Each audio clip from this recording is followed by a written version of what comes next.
A day in my life as a small business owner na magastos. At dahil magastos nga tayo, samahan nyo na nga lang ako mag food trip dito sa Festival Mall with my bestie. Grabe, sobrang laki na nga ng pinagbago ng Festival Mall ngayon. Madami na nga ding nadagdag na mga bagong stores. And I'm sure na itong ang water park ang isa sa pinakamagandang tambayan dito sa Festival Mall. E di kung hindi, e di bala na kayo sa trip nyo, kahit saan pwede naman. Pero itong ang yaw-yaw ang unang titikman namin ngayong araw. At ito na nga yung in-order namin. Tinikman kasi namin yung pistachio sauce nila at ito na nga yung masasabi namin. Ano reaction? Sarap!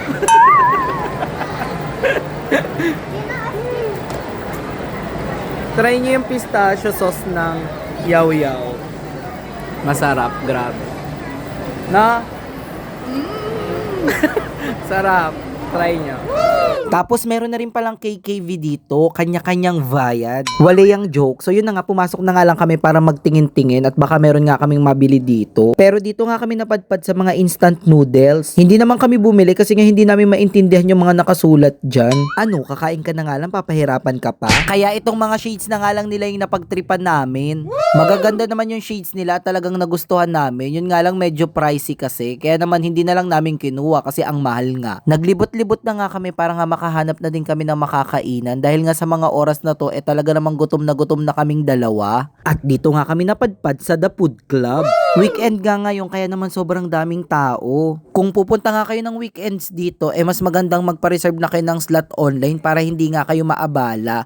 Dahil tignan nyo naman sobrang daming tao talaga. Sa sobrang daming tao nga finally at natawag na nga rin kami. Ang isa pa sa nakakatuwa dito sa kanila talaga namang ihahatid ka nga nila sa table mo. Aba syempre, ang mahal kaya ng rate nila dito.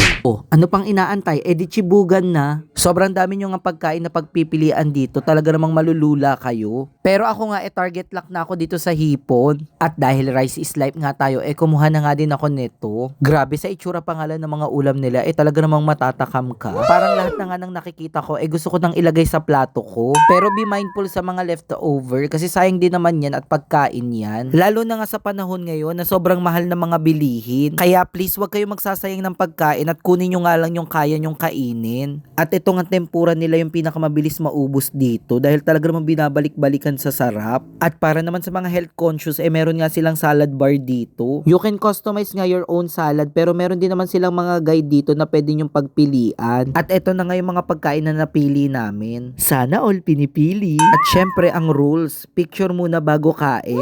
Ilalagay ko na nga lang sa comment section yung schedule and rates nila dito para kung sakaling gusto nyo nga rin kumain dito, meron na nga kayong informations. Kompleto nga din pala yung mga drinks nila dito at unlimited naman yan lahat. At ang pinaka nagustuhan ko nga dito ay itong dessert corner nila na may pa-chocolate fountain at grabe sobrang dami nilang pastries dito. They also have cakes and other desserts pa na talaga namang kukumpleto sa meal nyo. Kaya ako, sobrang ini-enjoy ko nga tong dessert corner nila. Alam nyo naman ako, sobrang hilig ko talaga sa matatamis kaya naman ito talaga yung pinaka na-enjoy ko dito. Halos lahat nga ng nasa dessert table nila gusto ko ngang tikman. Kaso hindi na talaga kaya ng tiyan ko at talaga namang busog na nga ako sa mga kinain ko kanina. Kaya kumuha na nga lang ako ng iilan para nga pang tanggal umay lang doon sa mga nakain naming ulam. Tapos i-rate na nga natin yung mga nakuha nating desserts. At ito nga tinapay na may Bavarian on top is 7 out of 10. Ito nga mango jelly na nasa shot glass 8 out of 10 dahil masarap nga siya. At ito nga red velvet na nasa shot glass 5 out of 10 kasi hindi nga ako nasarapan dito. Tapos tinikman na din namin tong ice cream nila na cookies and cream. 10 out of 10 dahil masarap na yung ice cream nila dito. At tinikman ko na nga din tong chocolate crinkles nila. Hindi ko siya nagustuhan kasi sobrang tigas nga niya. Tapos parang napaka-ordinaryo lang ng pagka-chocolate niya. Parang yung mga nabibili lang sa bakery.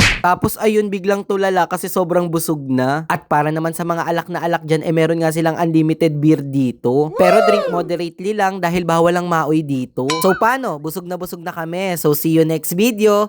Bye!